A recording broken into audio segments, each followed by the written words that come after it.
Most people think that when a man lives alone at 81, the silence means loneliness. They imagine empty rooms, long days, and a quiet that hurts. But that belief is wrong. And today, I want to explain why living alone at this age doesn't have to mean being lonely at all. In fact, for me, it became the opposite. Somewhere along this road, I discovered something most men never do. There is a deep, powerful difference between being alone and being lonely. And once you understand that difference, everything changes. There is a particular kind of quiet that settles into a home when you live alone at 81. It's not the silence of abandonment.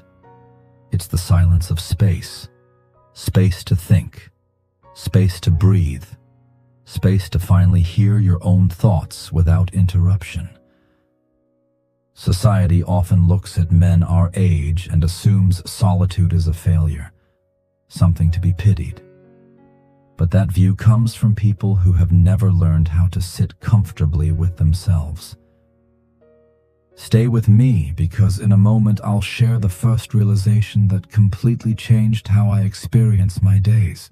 The first thing you reclaim when you live alone at this stage of life is your time. For most of my life, time never belonged to me.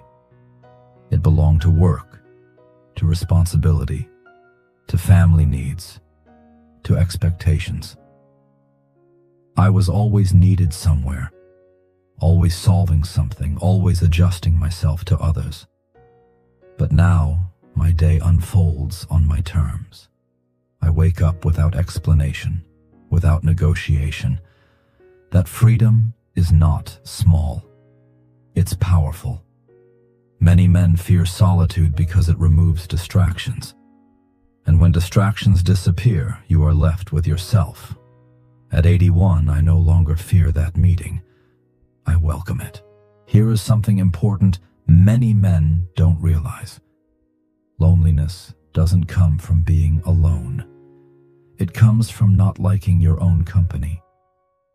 That's why the second pillar of living alone without loneliness is actively building a rich inner world. I treat my mind like a place worth visiting.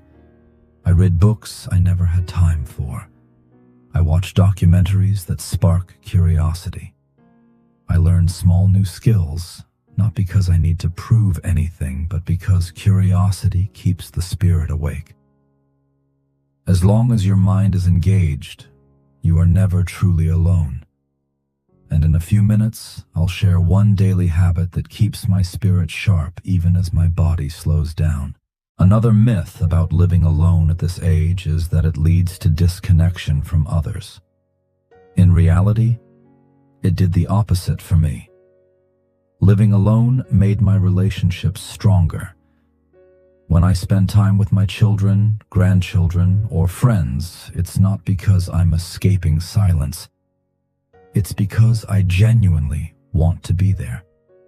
Solitude recharges me. It allows me to show up fully. At this stage, I have no patience for shallow conversations or forced company. And here's a quiet truth many men learn too late. Being alone is far better than being with people who make you feel lonely. Let's talk about your physical space because it matters more than most people think. Your home should not be a museum of the past. It should be a reflection of who you are now. I've shaped my home to support peace, not nostalgia. Objects that carry meaning. Chairs placed where sunlight enters in the morning.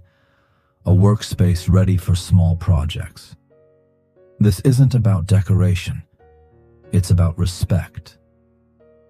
When you respect your environment, you respect yourself. I still dress with intention. I still prepare my meals with care. Why? Because self-respect doesn't retire. And when a man respects himself, he stops seeking constant validation from the outside world. Now, let me share the third pillar that keeps my days from blending into one long blur. Ritual.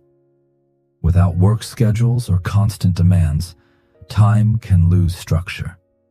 That's dangerous. So I create my own structure.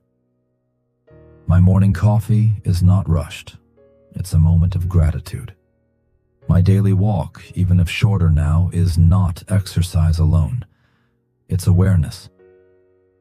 I notice trees, birds, small details most people rush past. These rituals anchor me in the present moment. Loneliness often lives in regret about the past or fear of the future. But in the present, truly experienced, there is peace. Earlier, I promised to share one habit that keeps my spirit young. This is it. Every evening before I sleep, I name 3 specific things from my day that I'm grateful for. Not big achievements, simple moments, a conversation, sunlight on my face, fixing something with my hands. Gratitude quietly shifts your focus from what's missing to what remains. At 81, I know time is limited. That knowledge doesn't make life smaller. It makes it sharper. Every moment carries more weight, more meaning. I'm not waiting for life to happen. I'm participating in it. Living alone also gave me something I never fully had before: freedom of thought. I no longer need to impress anyone. I no longer need to win arguments or defend my opinions. I can change my mind without apology. I can sit in silence and think or do nothing at all. That freedom is rare. Most men spend their lives fitting into roles: provider, worker, problem solver. Solitude gently removes those labels. What remains is simply you, and that can be uncomfortable at first. But if you stay with it, it becomes deeply rewarding. If you are watching this and living alone, or approaching a future where you might, I want you to hear this clearly. Do not fear the quiet. Quiet is not emptiness. Quiet is space. Space to reflect. Space to heal. Space to choose how you want to live the years you still have. You are not a man waiting at the end of the road. You are a man standing in a powerful chapter, one defined not by noise but by clarity. Living alone at 81 taught me that loneliness is a state of mind, but solitude can be a state of grace. When embraced, it brings peace, strength, and self-understanding that many people never experience. So if your home is quiet tonight, don't rush to fill it with noise. Sit with it. Listen to it. You might discover it's not as empty as you were taught to believe. If this message resonated with you, take a moment to like this video. It helps this perspective reach other men who may be navigating their